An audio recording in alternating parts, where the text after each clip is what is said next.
Hello, everyone, and welcome to season 3 of the Prospect Blueprint with myself and co host Mr. Rick Dempsey, 24-year MLB vet, fan favorite of the Orioles, Dodgers, Yankees, Brewers, and my favorites, the Indians, now known as the Guardians, as well as the 1983 World Series MVP.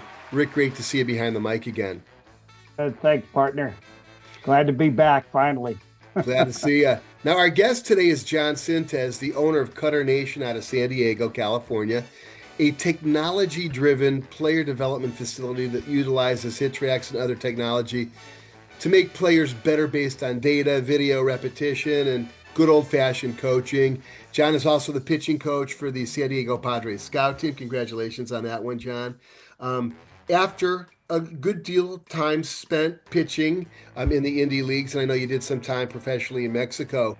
Rick, what do you say we get some insights from a guy working with the next generation coming into the baseball world? Well, I think that's great because I have the baseball academy in Baltimore, and I get a lot of these 12-year-olds and younger, sometimes 8 to 12-year-old guys. That you try to teach them catching or something, but learning how to communicate with them to get the most out of them and really make sure that they have a good time learning the position is very, very tough to do. What are some of your tricks of the trade, Jon? Let me know, please. Well, Rick, first of all, I believe I was taught the game by Don Sutton, as lucky as I am, because he was the announcer for the Braves in the 90s. And he was explaining what the three magicians were doing in front of him. And I was obsessed with watching the ball move, honestly. TBS, I'd get home from school, I'd watch the Cubs, and then roll, get dinner with the parents, roll right into the Braves. I did that every day, probably from, honestly, since I remember. Like my parents say maybe like 4 or 5 years old, especially in the summertime, like in the afternoon. That's what I was doing. I was just watching baseball, and I would just throw and go from there. So I failed in college coming from the School of Location and Movement due to the lack of understanding that the slower you throw it, the easier it is to hit it, because that's what I was preached growing up. If you listen to Maddox, and I'm sure you have, he's offended when you say he doesn't throw hard because he threw 95 when he was coming up. He understood that, and if you watch that doc, he even talks about it a little bit. There was a professional scout that gave him guidance through high school and helped him get there. So as a non-recruited, undrafted, no scholarship weirdo that just loves the game, I was still able to figure out how to play professional baseball. That came from kind of figuring it out in college a little bit, but my junior college experience was unbelievable. The guy, my pitching coach, really at that point really changed my life. I was the only kid in high school 4 years before me and 4 years after me to play college baseball. That's how bad the high school baseball situation I was in. I'm from a very small town in Florida. They play football and basketball, and nobody cares about baseball. So I was literally by myself. That being said, when I got to JUCO, I went to Pensacola Junior College, and it was the last year of draft and follow, and I was just with 19-year-old dudes throwing 95 to 100, and I had never seen that. So confused that we were the same age, and they were so much better than me. And then you find out the lineage. You find out things that don't make sense or do make sense after you hear them. My parents, my dad is an artist, a surfer, and my mom is a teacher. There is no professional athleticism in my bloodline. Not there. It doesn't happen. And each one of these dudes, it was a father, an uncle, or a granddad, or a second, or whatever it was, or even a mother that ran or did something professionally as well. So it's even worse now in the game, but that's where I come. That's where it is. Yeah. So once I realized that I could do the same thing as making it move and doing what I call trick shots, backdoor two seam, front door cutter, double up hammers, triple change ups, like doing those things on purpose and then teaching that game. But you also throw 95. Once you do that, then it works. Then it gets really fun and you can get crazy with shapes and spin. But it wasn't until after I broke my arm that I decided to try it, because previously of that year that I had done, I found out later from a scout that in the Valley in a random summer league, because I'm the psychopath that wants to throw 9 innings every time because that's just what you did. I don't understand why you got to let somebody else use the baseball. I got it, right? Like, it's my day. I got it. That's how I played the game growing up. That's just what I did.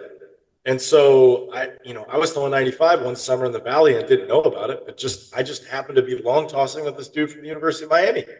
And like we did that. And then it was weirdly, we were on like a 7-man rotation and we played 4 games a week. So it was like you started like once every 10 days. So after a while, I just started training before this was training. And we're talking about like 2009, 2010. Information's not the same. It's all word of mouth, YouTube and the internet. There's nobody really sharing information like it is. Like it's just not there. So when you would go to your school, hopefully your coach was going to develop you and make you throw hard, or at least that's what they say. But even to this day, you probably know that that's not happening. So, the process of the game and why I feel so passionately about it is because I still throw baseballs. Last night, I threw 400 baseballs in a short box situation to 12 to 15-year-old kids who need to see better pitching. And better pitching is defined by shapes you've never seen at speeds that you're not used to, spinning faster than you ever have. And when you could put that together and show a younger kid what better pitching looks like, not theory, not on TV, actually the ball coming out of someone's hand who is a Jedi that can make it spin. And now I have completely defeated the confidence of what they think is real, because when they go out and play kids at their age, they don't see those break. They don't see the sharpness of those spin things. So you literally have desensitized the game by actually literally showing them better pitching. John, I know that. I know Don Sutton also. I mean, I caught him in 1988 with the Dodgers. And I used to look down in between innings when he had that towel on his knees that he was putting the plastic fingernails on to throw, because he had one of the best knuckle curveballs that I ever caught. I mean, it really dove. Wait, hold on. Right, did you just expose a secret? Did you just say that Don Sutton is putting fake nails on his nails so that he can hold the ball? Might have been no. That's amazing. I don't know, but I'm just upset that I didn't think about it. That's amazing. I cannot wait to tell these pros about here right now. In those days, everybody did what they could to be successful, and Don Sutton was no different. He was a great pitcher. He had a great pitch, and that's what it was. Okay, I'll leave it at that. I love that. That is so cool. Let me ask you about your little guys too. As they get older, middle school, and they start to compete, what are the kind of adjustments that they need? Let's call it phase 1 after they get to know you. But what kind of adjustments do they have to make to get to that next level?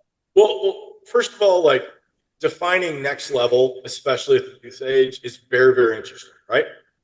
I try to explain to parents and kids, like, if you're calling me to come in and train, you actually want to be a pro. That's actually what you're saying. You don't want to just be good in high school, because it's the same thing. It's just a longer journey.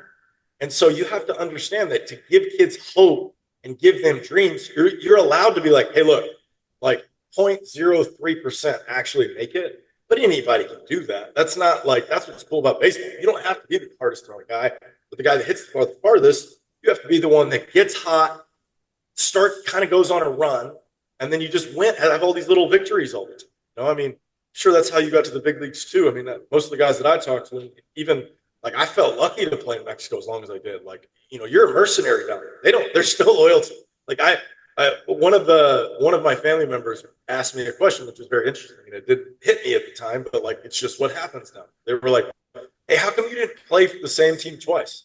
And I went, I have no idea. I have no clue. Because you get a summer job, and while you're getting a summer job, so if you do well, someone gets you for the winter. So you sign for the winter. I was coming home in 8 years for like 6 to 8 weeks, and then right back down to spring training or preseason, and right back to it. And but I got hot. That's the only thing I explain, because I'm a non-affiliated nobody that worked my way up through their minor league system, but I just beat all their best dudes. So they knew I could pitch. They knew I could do what I was doing, but like nobody knew who I was, because they're like, did you play in the big leagues? No. Hey, you throw 96. Thank you. Well, how come you didn't play in the big leagues? I broke my arm. How'd you get down here? I don't know. I just said yes. I just kept saying yes every time someone asked, can you pitch? Yes. Sure. Are you available next winter? Yes. Okay. Do you want to go home and come back? It depends how long we go, right? Mexico has a super cool rule. I would love to get your opinion about this.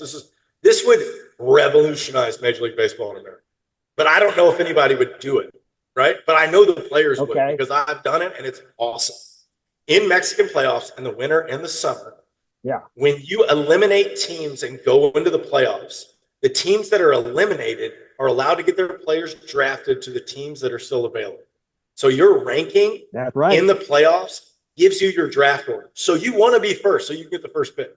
So there were multiple times in my season where I led the season in saves on the worst team, knowing that if I just dominate, I'm going to get picked up. So I won 6 championships with 6 different teams. 4 of them, I didn't start on the team. And then the cool part is, if you get eliminated, each round, they add more players to the people that got eliminated. So I got eliminated one year, but I was the best closer in the league. So I got picked up by the team that won. Yeah. And then I got to go, I basically zigzagged to you get a little extra cash. Next thing I know, I'm freaking in the Caribbean series. Like, this is wild. How did I get it? You know? But I got hot. You know, I had Cutter at 95. I'm sorry, Cutter at 91. Probably like 86, 91. Yeah. Super high spin. I have a really high downhill release height, so I can play with different shapes. 3,000 curveball, 3,000 slider, 3,000 sweeper, changeup, split, two seam. Like, I got all the tricks. And I, you know, to go back to the question, it's like, I think we're demonizing all these different shapes to try to explain to these kids that, like, oh, you should only have 3 pitches, but like, that's not how they play wiffle ball. That's not how they play. Like, they're going to see something on TV and they're going to try to replicate it. Like us growing up watching Barry Zito throw monster curveballs that going higher and popping up, and everybody tells you that's not good. They're missing the outlier curveball side of the strategy of that. Like, that is intentional. You know, they're just giving up on it, and then it's right there.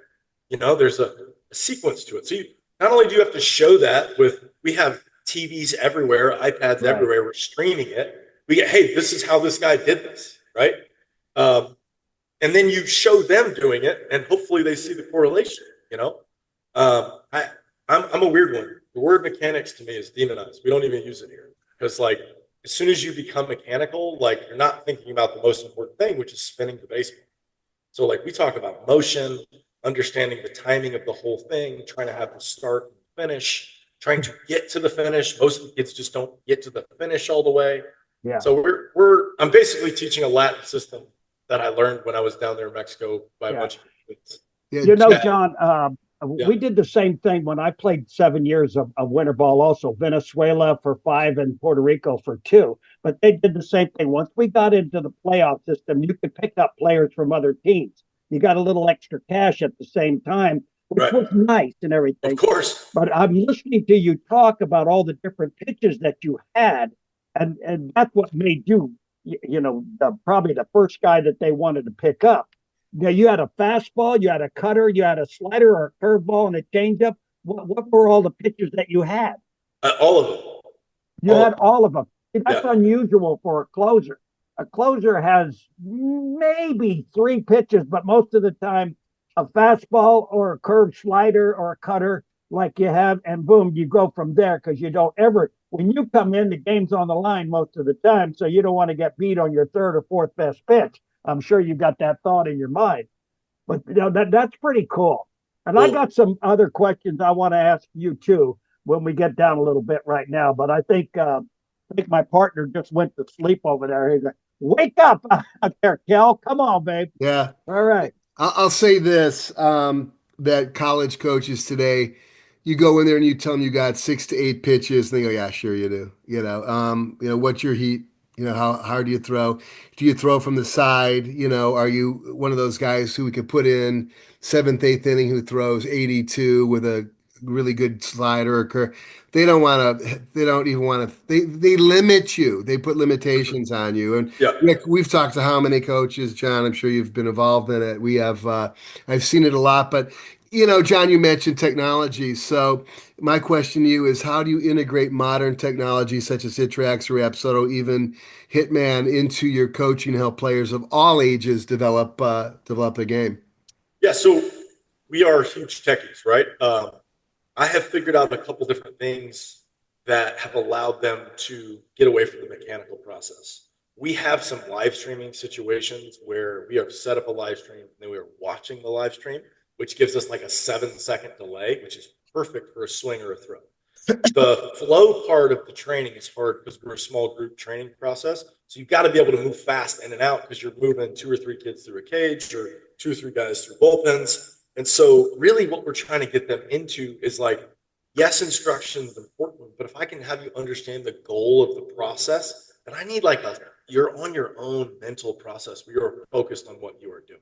And so we were trying to explain that to them where it's like, your coach actually doesn't do that much in the game. This is a lot more about learning how to do it and then like trying to execute it in situations. And so even with the HitTrax, one of the things that we do in our basic training is we turn the fielders on. And then one of the instructions that we always talk about is every time you swing the bat, you're trying to get a hit. Like, yes, you're trying to hit up the middle, but there are fielders there. You need to be a little bit more aware of where you are trying to hit the baseball. The generalities to young kids, it takes too long to become a master. I've been doing this long enough and throwing to kids long enough that if you explain the game to them, like literally what the game is, you got 3 chances to get as many hits as you can to score as many runs as you can. Like that is not talked about. Like shout out Johnny Gomes, my new friend here from the ABCA and the panel that I was just on. All he talks about is scoring runs. He does not talk about swing pattern. He does not talk about staying in the hinge. He doesn't talk about driving the ball the other way. He talks about scoring runs. This game has too many possibilities when you hit the ball out. When you use the technology combined with the video, you can just show them this was your best swing. It went the farthest. Not only did it go to the gap where no one was standing, but you are kind of fast. That's probably a triple because the HitTrax used to show us that. So in the confirmation and the confidence side, you can't do it enough from that, right? And then we also have a Spinball pitching machine, which is awesome. Now, our Spinball iPitch, it works on a tablet. I can type in the spin rate, I can type in the velocity, and I can control the location. I can also program sequences where we go fastball away, fastball in, curve, slider, change. It does it in 3 seconds. We have an auto feeder attached to it. That means the instructor is not down by the machine. He's in the ear hole, just like in the cage, Rick, right next to the hitter. You want that confidence and that confirmation from the coach to the kid, where all we do when we do it right is what do? We go, yep. There's no other move besides you did it right, especially when you have the data that gets to show you in the simulation. So that's on the hitting side, that's how we do them. And then we just up the difficulty of the game. We have high school nights where we put high school kids where they play 3-on-3 games. I know that's kind of with your cage baseball stuff that you have from there. So we're already doing that. Teaching them that game and actually understanding that when you're playing the video game, the show, you're doing the exact same thing with the bat in real life. Like that's the thing. You know what I mean? You beat your boy in the show 22-0. Do that with the bat in the game. You know, like, I just grew up, and I know Rick can probably attest, and you can too. It's like, this is not a nice game. This isn't golf. Like, one of my pro guys, we were talking about stuff like Ohtani the other day, and they were like, well, what would you do to Ohtani? It's like, if I had my juice and I was young, first pitch at his toes, fastball right at his toes, just to say hello. Righty, lefty, right at his toes, just to move his feet and just be like, hey, hi, how you doing? Then I'm going front door 2-seam right off that, just to make you know I'm not afraid to throw inside. Now, if he hits a homer on that after that on 1-0, front door 2-seam after I go at his toes, sweet. But we all know when hitters get uncomfortable, they don't swing the next pitch. They don't at least take an A swing. So if you can play the game that way, the way it was intentionally done, where like you're throwing things on purpose in situations to set things up, like we're just not doing that with some organizations. Some organizations line up right down the middle and let's just see what happens. And like, that's the dumbest thing I've ever heard. Because like you can watch any, and I mean, Rick, help me. Like, I want to know of all the Cy Young guys that you have thrown, right? The smartest ones seem to do it the longest. Am I wrong? Am I wrong about that? No, absolutely not. Like that intuition of knowing what the batter's going to do is also the scariest thing for me, because when you know the guy knows what you're trying to do, you're like, oh, this isn't good. Abort, you know? Who's the smartest Cy Young that you caught? Can I get a story from you? Jim Palmer. Okay. Jim Palmer. I had a lot of really intelligent pitchers. At least that's what they told me most of the time. No, but Jim Palmer was was an analyst. He really was. I mean, he studied every single hitter. You don't see that in Major League Baseball today. Those guys are still out there, chewing on sunflower seeds and flipping pumpkin seeds in cups and things during the course of the game. But Palmer actually studied every single hitter. Whenever I had problems with a hitter, and Bruce Bochy was one of them. He was a left-handed hitter that did all sorts of crazy stuff up there. He was with the Angels. You may not know that name, but I said, and I can't get this guy out, Jim. How do you get him out?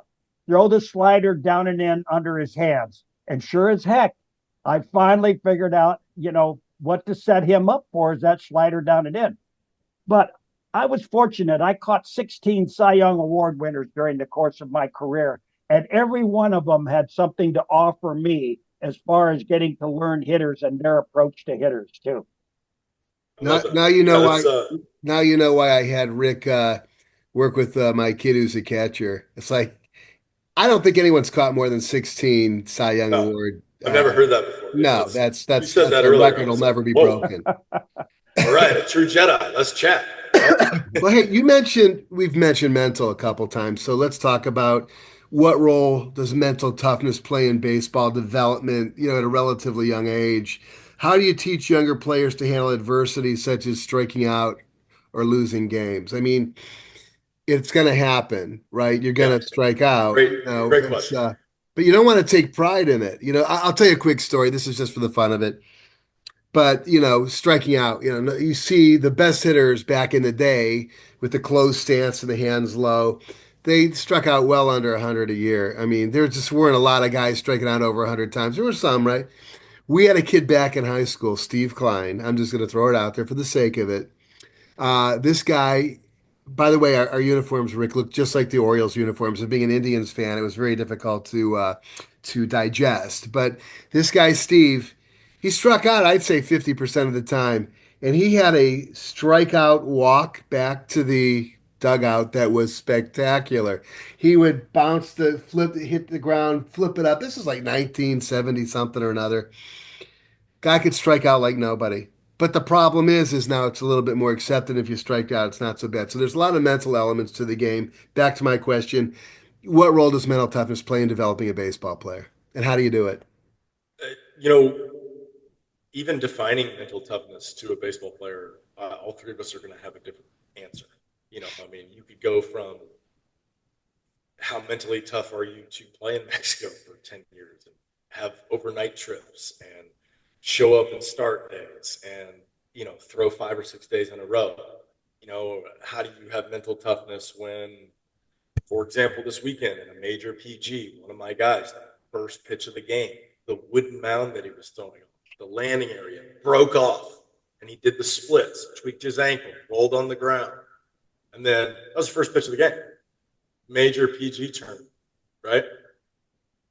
35-minute delay. They turn the mound around. So then he goes to flat ground with no cleats and then proceeds to just get smoked because he's throwing probably 10 miles an hour slower than he is, right? I would take that story to this kid and the failure side of it and then just make sure that you're allowed to say no and then just never let it happen again. Because eventually these unsafe mounds, I know I'm getting a little away from it, are so bad, especially here at Cali. Like I'm over on the East Coast and Midwest, like they got turf mounds, are a little heavier. You can see that like it's actually working. They're using plastic cleats. So this is a thing. It's good. It actually works. Over here, we're talking Home Depot rollout putting green turf with no pad on wood. It's not heavy enough, so it's moving, so it's sliding. So unstable, that's bad for the shoulder and the elbow. And the process for them to actually look at you and be like, why is this happening? Like, this is not okay, right? And you just have to look that kid in the face and just be like, well, listen, just don't ever let it happen again. That's where it goes. Sometimes you're going to have to say, no, I'm not going to pitch on that mound. Sometimes you're just going to be like, all right, well, I'm not going to have my juice because the mound is what it is.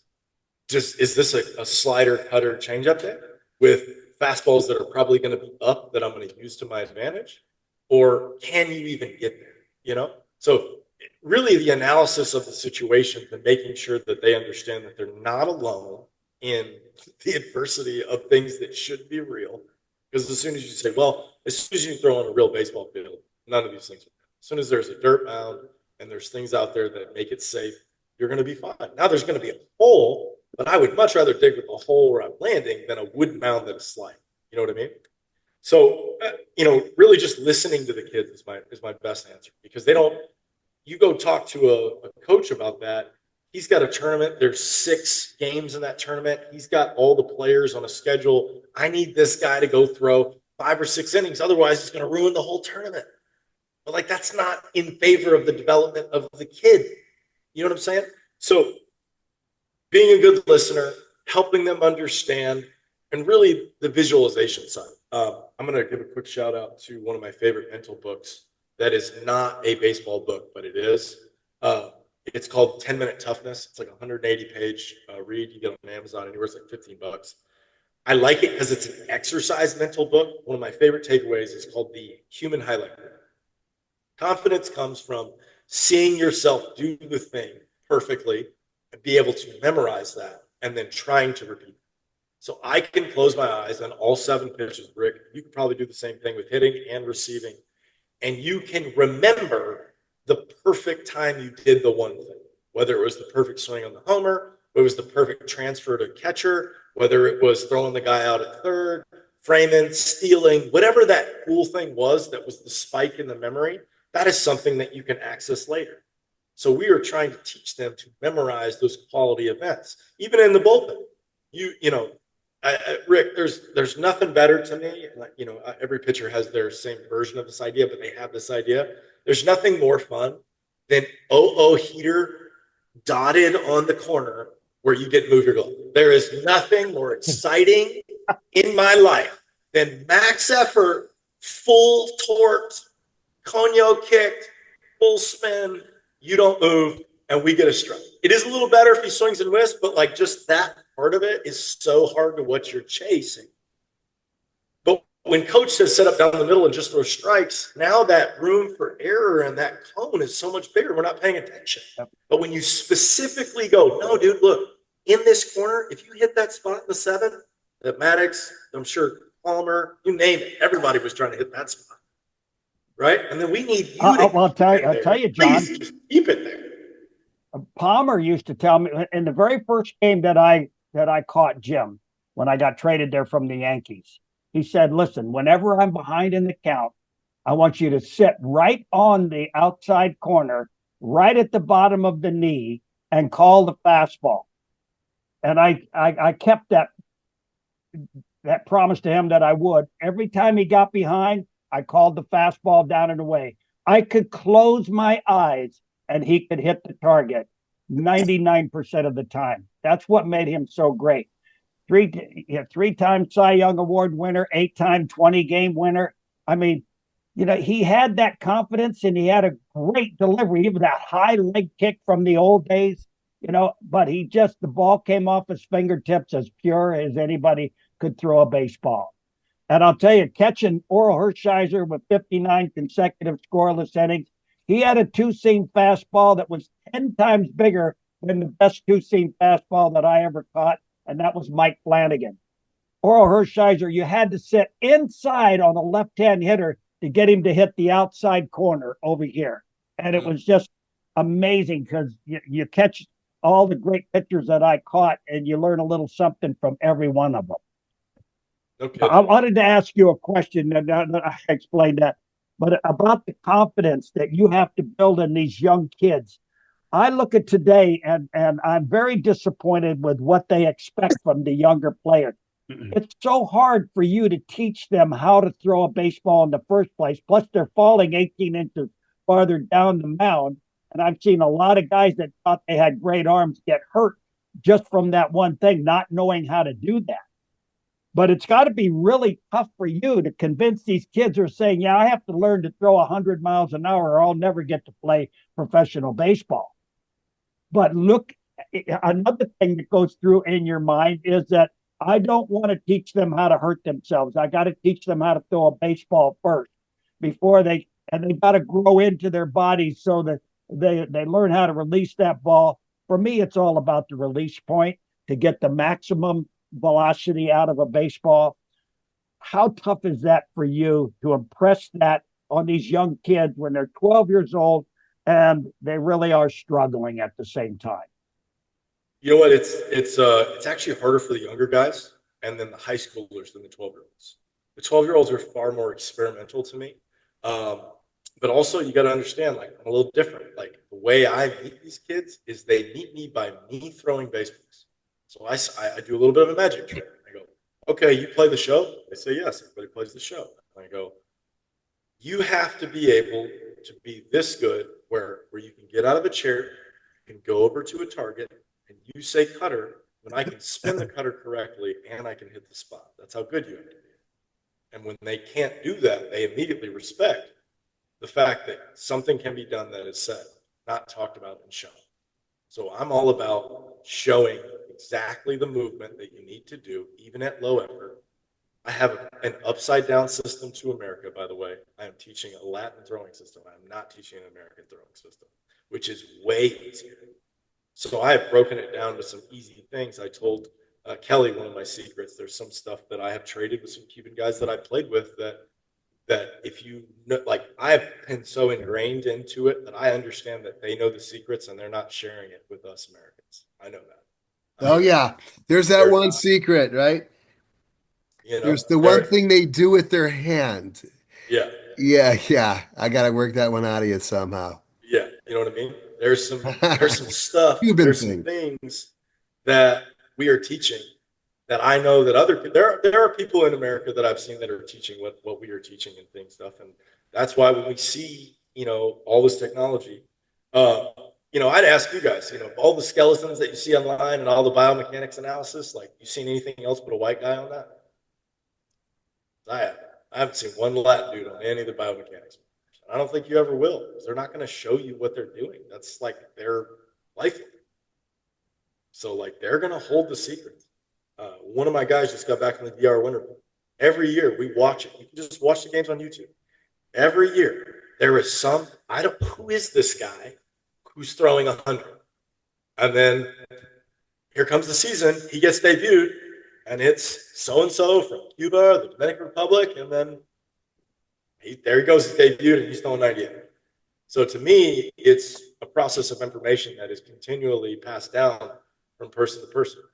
And so as we can continue to show these things, it's going to fight. But, you know, social media, the other stuff that goes with it, you know, you have to filter. And that's mainly what we're teaching. It's like, if you've never seen your coach throw a baseball, which I was guilty of, then you should probably not trust him. If you've seen him in a major league situation throw a baseball, like, I just pulled up Jim Palmer while we were talking about slow motion mechanics. Yeah.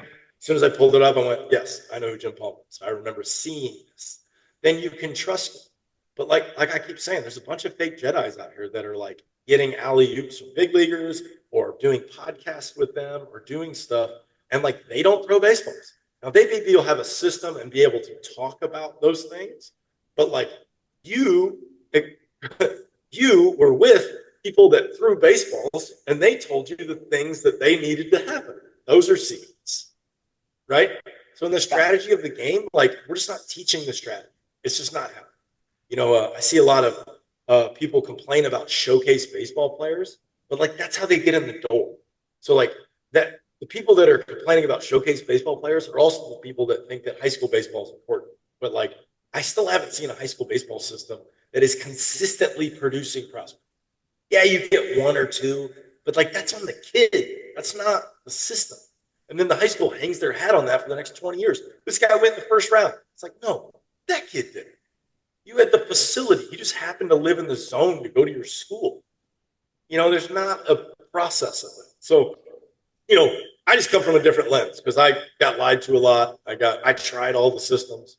I tried your inverted W's. I tried your pocket pass. I tried all your stuff, and like, they didn't feel good.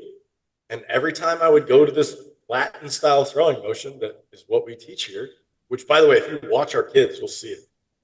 Okay, Kelly, like, you just got to watch our kids throw baseballs, or our pro guys throw baseballs, and you will see what I'm talking about. And it's all over the MLB, by the way. It's happening in plain sight. But when you have slow motion mechanical breakdowns, but people that don't throw baseballs, I don't tell you. Yeah, Let me ask you, true. let's segue into a pretty critical element in the development of any player, and it's the could be a good thing or could be the bane of any coach's existence, and that's the parents, which is always interesting. But from the standpoint of a coach, what advice do you have for parents who want to support their child's baseball journey without adding any unnecessary pressure? And what is the necessary pressure? Because I think I applied a lot, to be honest with you.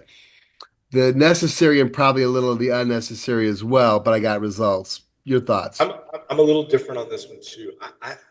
Because I've been doing it, from the ground up, like really from the base of the youth market, right?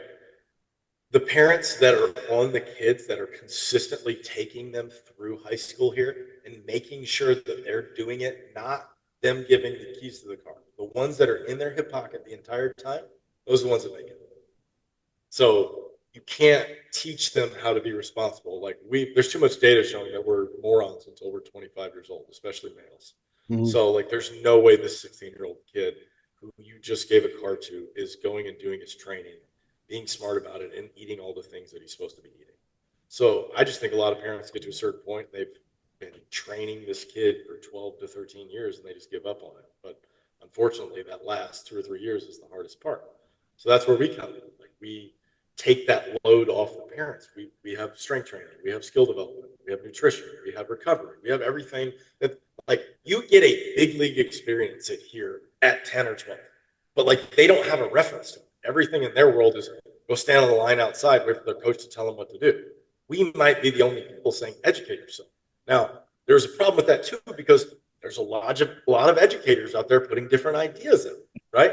So, how do you get people to understand the information that they're seeing is what it should be? My answer to that is, like, you literally just go watch the best colleges and the best big league teams on what they're doing. They're telling you. They're literally telling you. Like, unfortunately, over here on the West Coast, you can look at the rosters of all of the D1 schools. You can just go to the website, look at the roster, and see where the majority of the kids are from. And they're from everywhere. They're not from like one spot. Now, there are pockets of areas where you don't see players that you think you would see players, or pockets of players that everybody gets them from a certain spot.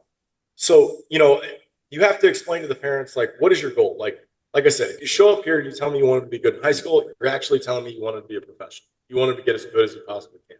That's what you're saying. So you have to explain the process to them a little bit more. And then you also explain the politics of, like, listen, your coach doesn't care. Like, I know you think he does, but he's got a family and a job, and he's in high school. He's probably doing science and homework, grading papers. And so he has 30 kids or 20 or whatever it is. And, like, he literally does not have the amount of time that you think he does to do the one-on-one thing that you think that he does. So, like, your coach is not going to do it. He is not going to be able to help you get to the next level. It is literally on you.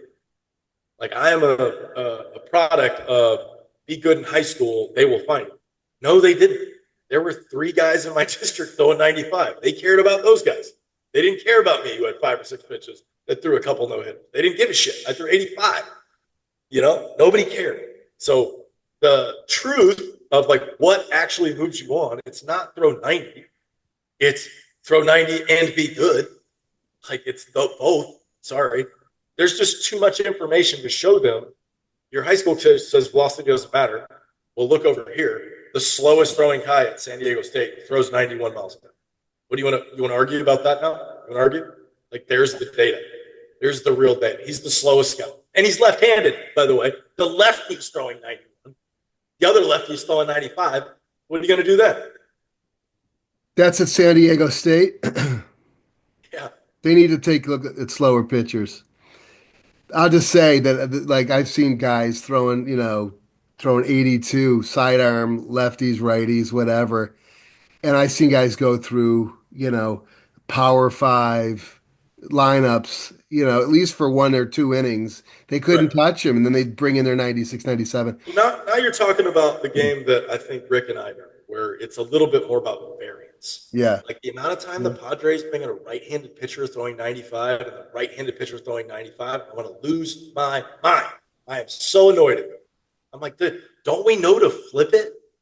Like you're supposed to flip the whole thing to the other side to make it different than what was happening. It literally doesn't make any sense. Well, you got a guy throwing 95 going here. The 82, I can explain the 82, but we'll get there. Bring in a subby lefty throwing 82. If this guy's throwing 95, go the complete opposite slow down here.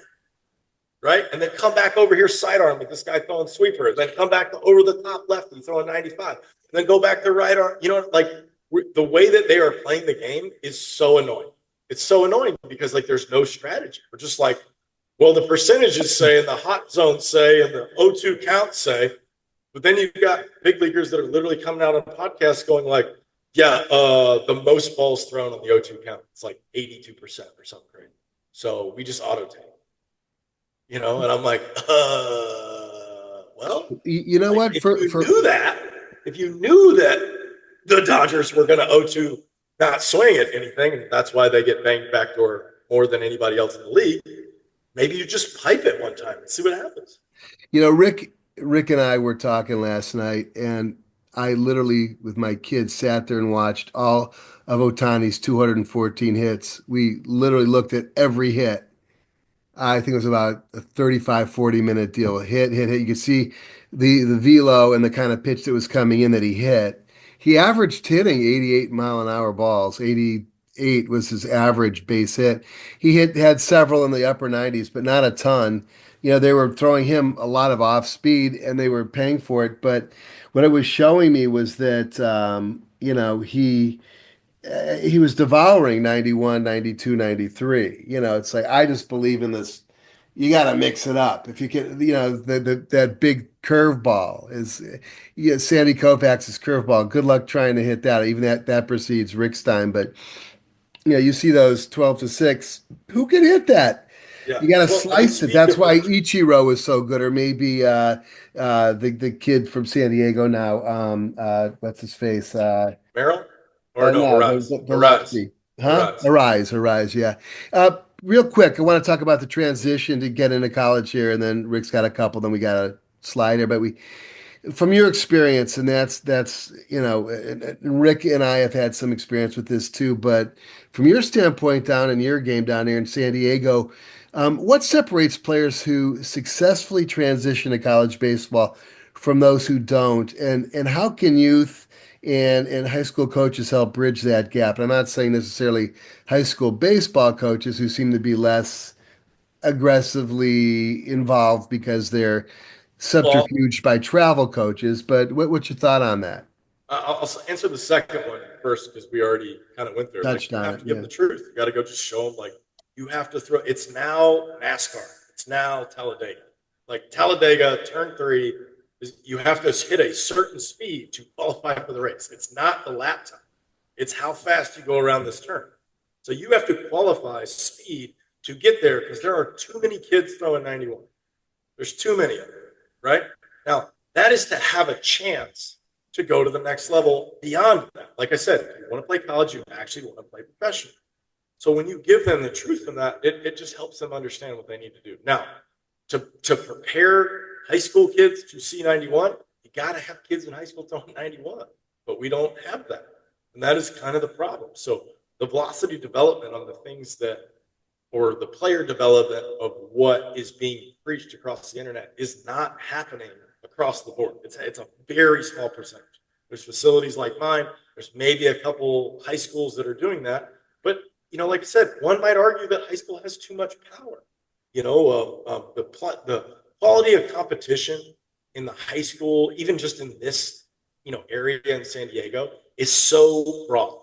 You got what looks like professional teams, and you look like you got little league teams, and they're all in high school. So a coach knows that, and when you know the quality of the competition isn't necessarily preparing the kids for the next level because nobody throws 95. If nobody throws 95, how do you prepare a kid for college when he never sees 95? That was what ended my JUCO hitting experience. I had 4.0 in high school, but we barely saw a field through 90. I saw some 95, but I'd never seen a lefty throw 95 from with like 2 foot of run.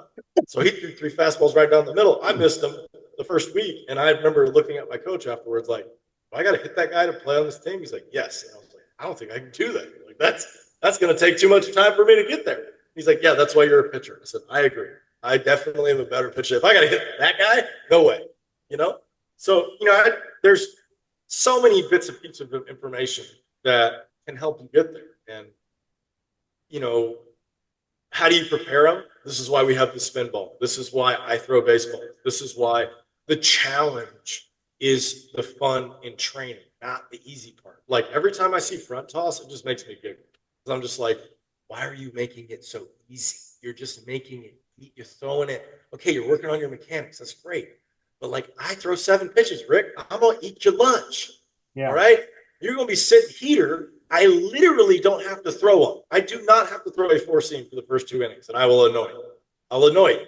And then in the 3rd inning, we'll start pumping heaters, and the velo will jump up. You thought I was 86, 87 with the 2-seam and the cutter, and all of a sudden 92 comes in, 93. You're like, whoa, where'd this come from? No, that is strategy.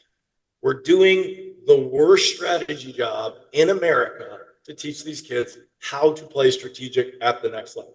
I can give you another example. It's one of my last year, Chase Burns, #1 pick pitcher, right? Rick, you know this. Yep. How do you beat an ace, Rick? How do you beat an ace? How do you beat an ace? How do you beat an ace, right? You're facing Palmer. You've seen it all the time. I know what it is. I grew up with it. I watched him do it all the time. How do you beat him? Where you try to stay close to him as long as you can and wait until the relievers get in there and you beat them. There you go. You wait him out. That's what you do, man. Guys very take often. Till you get 1 strike, or you take till you get 2 strikes. And let's see how long we can do that, right? Yep. Duke baseball went out and aggressively took Chase Burns, take till you get 2 strikes. 2 times through. He threw 110 pitches in 3 innings. Smell you, dog. Smell you. Okay? That's how you beat people. Yeah. Just wait them out. That's what you do. Yeah. So, I'm excited to see what's going to happen with all this Dodger stuff. Because, okay, you got all these starting pitchers. Unless you run a 7 or 10-man rotation, you're still putting your bullpen at risk. You still lead the league in blown elbows. So, you're just going to rotate another stable of dudes in there? I want to see how this is going to go. Well, they're going to try. Right, which is great. That's 100% what they're going to do. You know what's really funny? We're forgetting that the Yankees don't do this every year. What are we talking about? They just go get everybody and pay giant contracts, and then the next year they're gone. Why are we up in arms that the Dodgers went and got all these players? The Yankees do it all the time. I'm so confused at why people are losing their mind. How do you have all these starting pitchers? And I was like, what about the Yankees of the 90s? What are we talking about? It was Roger, Andy. There were so many people. It was crazy. Before you jump in with these last questions here, I was just going to say that at one point, this was before the Manfred days. I'm trying to think who was it Bud Selig? When the Dodgers were looking to when the Dodgers sold to McCourt, God forbid he picks up TikTok. By the way, McCourt's not loved around here. On a parking lot. But anyway, they didn't want the Dodgers. They didn't want to sell them back to the family that owned them originally, O'Malley's. What they wanted to do was they wanted to avoid having, just the Yankees against the Dodgers, the Death Star against the whatever, the Empire. They didn't want that. Now it doesn't matter. They just want to bring in these players. Everyone's going to sell out everywhere they go. The merchandise is incredible, and the Dodgers will just keep on bringing in these pitchers, But that's a whole other subject for another time. But it just goes to show where they're going to get these great guys, and they're going to Japan. And the question is, why are they going to Japan? And the answer to me is because they're coached better there. They're super talented. They're super disciplined players. They know what they're doing. They have a system. They have a discipline unlike anybody here. That's aside from it. Rick, question. Yeah. Well, John, I'll tell you what, you made me change a few of my questions to you. And I want to throw something at you because your job is getting tougher and tougher all the time to teach young kids how to throw a baseball. and really how to orchestrate their way through a baseball game. The whole system is working against those players right now. How many of those guys, 98, 99, 100 mile per hour, are going to make it to the big leagues? I'm going to tell you that most of my pitching staffs, and I tell you, I won more games than any catcher of my era with my pitching staff. And a lot of them didn't throw 89, 90, 91, 92. Palmer might be able to get up to 94 in his day. We just didn't have the big throwers. But when you throw the ball over the plate, you work fast and you change speeds. That's how you win championships. And you don't have that right now.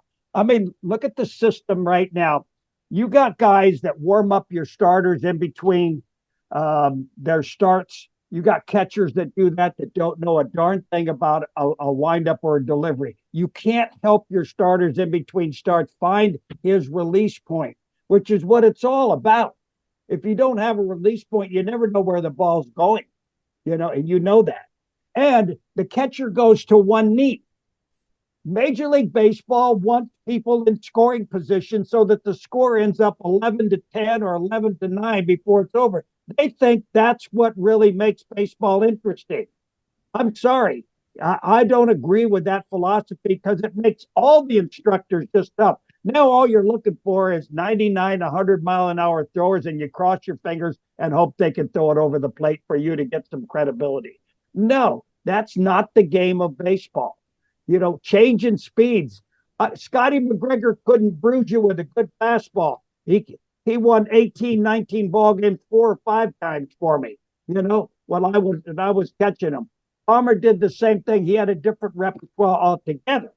But my question is, how do you relate to these young players now when they realize that they have to throw 99 or 100 to move up the ladder to even get a college job? It's so hard. I just get very upset with the way baseball is going. Are you kidding me? Catchers only throwing 10% of their runners out now, and they might be up for a Gold Glove. Are you kidding? I threw 55% or 50% most of the time. I even threw 73% one year when I was catching for the Yankees. And that's what they really liked, is keeping people out of scoring position. Why not keep them at first base and try to get the double play? Where are you teaching them to throw? Maybe sometimes you drop down on a hitter every night they can change your release point. That happens maybe once or twice a ball game, but it helps you get out of some big innings. I don't like the direction of the game right now because it makes every coach look bad most of the time. I'm gonna go an angle you're not ready for. I'm gonna go for an angle you're not ready for. Okay. That might be a bluff. What you just said and what you see in the marketing and where you're seeing everything online, that might be a bluff. Especially when you watch the people that are actually making it to the big leagues. We're not talking about the draft. We're not talking about the hype. We're talking to the people that actually get drafted or sign free agents internationally and get to the league. So I would say that the international game is doing the thing that you're talking about. But you don't get to watch it every day, so you're not seeing it. That's why, just like I said in the Winter Ball, there's a random dude, DR, Cuba, or Venezuela, that's throwing 96 that you've never heard of, actually playing the game the right way. Does that make like you're saying? Yeah. Or the Americans, once again, aren't looking at the obvious, where Japan is doing different things. Like you're saying, throwing 7 pitches, which sounds weird to you, doesn't sound weird to me, right? And then or even further, I'll go even further. Yamamoto threw the least amount of curveballs all season. All season. The least amount of curveballs all season. And weird, in the playoffs, he threw the most of them. Now, to Kelly right here, I would, that's called speed differential. The fastball to the curveball, the range of those, which is what, Kelly was talking about as well on the guys that don't, the guys that, it's interesting because there's we have a word problem with understanding what you're saying, Kelly. Like you're saying change speeds. That is so misunderstood. I'm going to say it a different way. Throw a different pitch every pitch. Throw a different pitch every pitch. What is harder than random? Or what we call an RPO, run pass option. if you can't, one of my AAA guys right here is the number 2 strike thrower in the Reds organization at AAA, Randy Wayne. He's awesome. Okay. He is a 7-pitch guy, but he knows how to sell the release point to hide everything. And then he also spins it all white. He does not have a dot on his slider. He has a circle on his cutter. He has a white four seam. He has a white changeup. He has a white curveball. He is playing the game to delay the decision making as much as possible so people don't get ace swings off, so he doesn't give up damage. So I think you're seeing the sensationalism of what the agents want to sell to Major League Baseball. You're not watching the lineage of these kids not making. Like I keep saying like, okay, number 1 white dude, that perfect game, and Major League Baseball said was the best white dude, number 1 hitter to go in the draft. Still waiting on a consistent year where we see those guys coming. It's one guy. Like each team goes after these high school dudes inside of this thing, right? You get one Bobby Witt, right? You get one of those. But even then, he's a super case because there's lineage again. His dad played on USA Baseball. Like you can just see all the development that he was actually getting. So you're talking about real information. I just happen to be around dads that had big league kids that were on my team, and then you can start seeing it. Who taught you? Your granddad? Oh, your great granddad? Oh, Jesus, you're 75 years old. That means the information is 100 years old. You've had the right information for 100 years. Nobody else has had the right information for 100 years. It's crazy how the last name on your jersey is the same for all 6 lineage years of your generation. Okay, boys, it's time for word association. Here's how we play. You're going to give me the first thought that comes to your mind. The thought can't last for more than 5 to 10 seconds. You ready to roll? Yep. Okay. Best stadium hot dogs. Turner Field. Dodgers signing all the best Japanese pitchers, including Roki Sasaki. Maybe.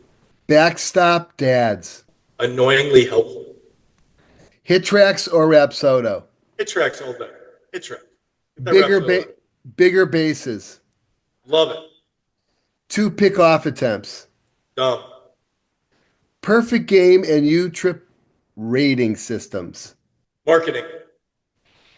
Best uniforms in baseball. Baby blue Kansas City Royals. Favorite mustachioed Baltimore Oriole catcher of all time. Kelly. Rick, anything else? I'll tell you what, we've worn him out with all these questions already, and he's done a fabulous job for us. I really enjoyed having him on. So, yeah, I'd noticed that you have an A on your shirt. Have you been teaching a lot with the Oakland A pitching staff for the years? I got a I'll sleeper. tell you, they're all great pitchers when they come up from the minor leagues. This is the name. This is the name you need. Grant Hallman. He just got called up in his halfway through the first year. They're into the season really well. He will go data, right? Yeah. I think it's the first or second highest extension for release point. So you would love that. Also, it's a 6'9", 6'10" extension. So super high, super downhill. He throws a gyro split. What is that? It's like a Jose Valverde where it spirals, but it goes down. So like the spin of the ball confuses the hitter because it's not spinning sideways like it's supposed to. So it's interesting.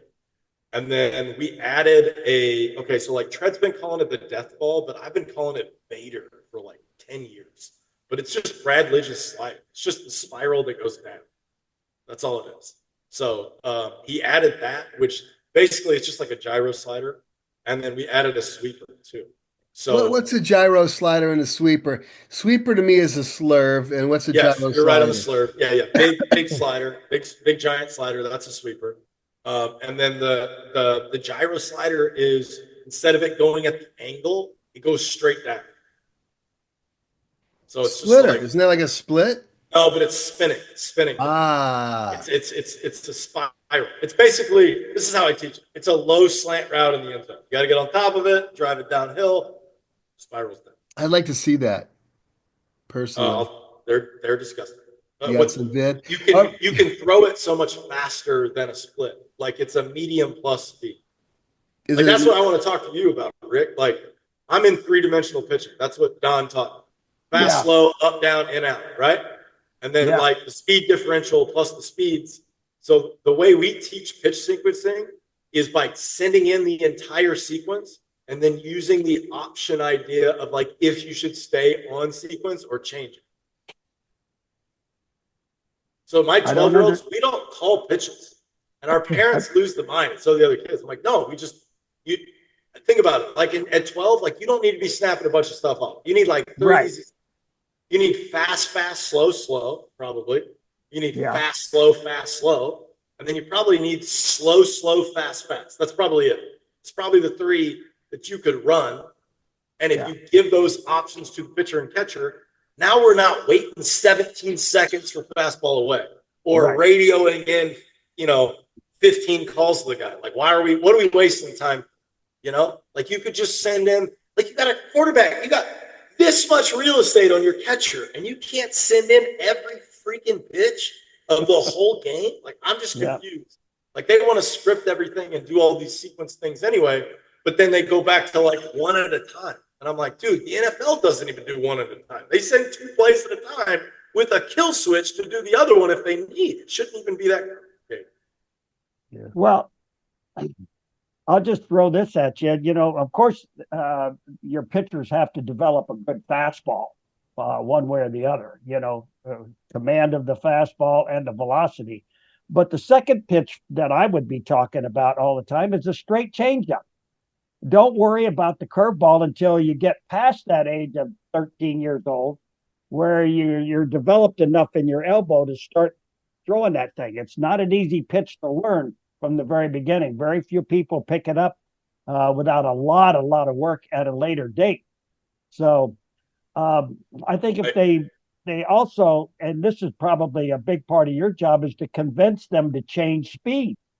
Yeah. Because you just can't go out there and throw unless you do have that 101. You just can't throw a fastball every single pitch. But to learn a changeup really takes a lot of pressure off that pitcher.